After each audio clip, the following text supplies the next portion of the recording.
everybody, and welcome to my video today. I am so excited to be sharing this project with you. I talked about this in my project lineup for 2025. This is what I'm calling my Simple Everyday Snapshots.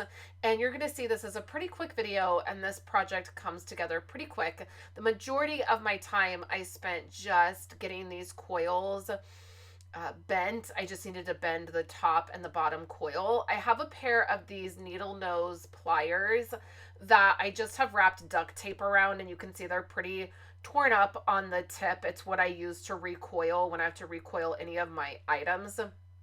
And I recoil things quite a bit.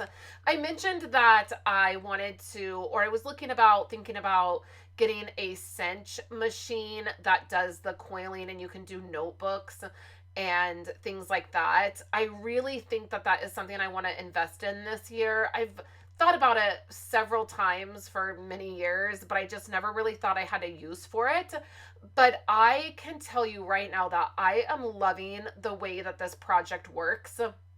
For me, it has just been the exact thing that I've needed. So all I'm doing here is I took an Erin Condren notebook that I had purchased by mistake. I had gotten a dot grid notebook, and I don't like dot grid. I prefer the grid. So I already had this on hand. So I uncoiled it. I also had several coils from just recoiling different things. So I had an extra coil laying around. And so what I did is I uncoiled the dot grid notebook, and I basically split it in half. I used my trimmer to trim it down to 7¼ by 5¼ I wanted to be able to fit a 5x7 photo into the project without any issue, but I didn't want it to be much bigger than 5x7. I mentioned in my project lineup video that I have tried traveler's notebooks in the past. I didn't like that they were bound. So, the traveler's notebooks are already bound. I don't like bound notebooks. I really prefer a coil. So I never really liked that it was bound. And then the other problem that I found with traveler's notebooks was the size was just too weird for me. I never could figure out how to print my photos or resize them. I'm not really creative when it comes to resizing photos and printing photos. I like to just be able to print photos normal and be able to memory keep. I don't want to mess around on my phone or on my computer trying to figure out how to resize photos. So the traveler's notebook size never worked for me. So I cut this down to 5¼ by 7¼ so that if I did something 5x7, then I would have a little bit of a border. So the next thing I did is I took this charm. I have a bunch of these charms on hand from creating like scissor charms and different things. And so I found this owl, and it was this green color, and I thought it went with this album really well. I just put it on this little, I don't know what they're called, this little thing. And I stuck it around the coil, and I think it looks so super cute. I love it. I decorated the front with some paper and a sticker. I printed on sticker paper and then cut that heart out, and that's how I did the front. So I did the front and the back, and then I did that first page just plain around. So I have this 5x7 photo of my husband. We took it the last weekend of 2024. We were leaving church, and I just snapped this photo, and I did it black and white because that's my trick when I feel like I don't look the greatest is I print in black and white, and then I feel like it makes it a beautiful photo and nobody knows all the imperfections. So I went and I was looking through my 6x6 paper, and then I remembered that I had all of this paper from Allie Edwards from a couple years ago when I was getting her themed kits, and she was doing 6x8 paper, and I never really knew how to use it, and I had kept it. And I also have like some transparency sheets, some vellum sheets in this size.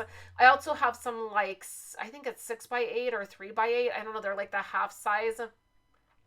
And I thought this would be a perfect place to use all of this in. And I had found that pink triangle flag that says I think it says I will remember this. And it was in pink. And then I just happened to have that pink piece of pattern paper that has the X's on it, and I thought it was perfect. So I think I'm going to be able to use this paper. See, those are all the skinny ones. I think this is going to be a great place to use some of this product here that I have had. I didn't throw it away because it's great product, but I just didn't really ever know how to use it. So you're going to see that this project comes together so fast, and this is exactly what I've been looking for. So I'm going to cut this down to 5. I think I cut it down to 5x7, but then I end up taking a little bit off of it to make it a little bit smaller on the top and the bottom, so there's a bigger border around it. Now I will say that working on top of this coil, it is a little bit, it's not bad, but it is a little bit wonky because of the way the coil is and the way that when I trimmed the paper down.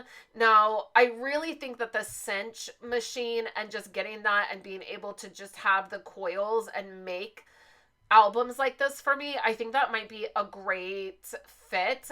But I want to try this out for a little while before I invest in the cinch. The cinch it's like $100, so it is a little bit pricey, and so I want to wait and see if this is something that I'm really loving. But so far, this is exactly what I've wanted to be able to do. So I just attach that flag. I'm going to end up adding some stitch lines to it. I'm going to place this pattern paper down right in the middle. I fuss with it for a few minutes, just trying to make sure it's perfect. I probably don't need to do that. It's probably fine.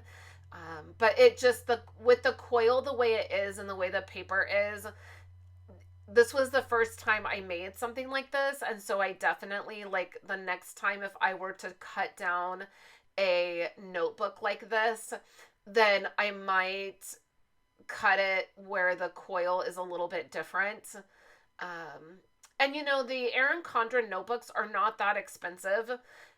It may be worth it for this year just to get a couple dot grid notebooks from Erin Condren and continue to cut them down myself. The thing about the Erin Condren paper is it's very thick, so it can handle stamping and not shadow or bleed through, which is obviously important when you're stamping. But if you're adding paper like over it like this, then it wouldn't matter, right? So I added a little strip at the top just to bring in some pink to the top, and then I'm loving getting into this product that I've had for years. Like these brads, these yellow gem brads, I've probably had for 12 years. And so I just love the ability to use all of this stuff. I'm not really worrying about how thick it's going to be. That might bite me in the rear later on. But for right now, I'm just going for it, and I'm just doing what I want to do, like what is fun, and just trying different things. I'm using this white gel pen. If you take a gel pen and you write on the tip of your finger, it will warm the tip up and it will allow the ink to flow better. So that's what I do before I use a white gel pen, just to get that ink flowing a little bit better. I'm going to add dash lines for faux stitching around the embellishment. The embellishment is from Ali Edwards, and it says "This is a vibe," and I love that. And then I will add stitch marks around "I will remember this," and that is going to be my entire layout. How fun was that? I got to use some products that I had on hand. I got to use a 5x7 photo that I just had printed at Walmart when I printed my regular monthly photos. You could also, if you have an Epson photo printer, they print 5x7. I'm thinking about investing in one of those this year, or if you print at home, just print 5x7. And it was super simple to do. This is exactly what I've been wanting and what I've been looking for. I'm not even going to add any journaling to this. Like, there's no journaling that needs to be added to it. So I'm loving this little notebook. You're definitely going to see more layouts from me like this. I have to add my journaling to that first page. I'm not going to add any journaling to the second page, and I'm just going to call it good. I'm going to add some dash lines because I'm just totally into dash lines right now and adding dash lines to everything. So I'm embracing that and doing that, and I love the way this came out. I'm just trying to have fun and not have a lot of rules and just use my product and dive in and be creative. So I hope that you enjoyed seeing this layout. There'll be photos on my website as always, and any product that I can, I will link on my website and in the description below. So thank you so much for joining me for this video. On the screen here, there are 2 other videos that you can check out if you would like. I would love for you to give me a thumbs up and subscribe to my channel if you're new. That allows YouTube to be nice to me, and I'm always appreciative when YouTube is nice to me. Thank you so much, and I'll catch you in my very next video.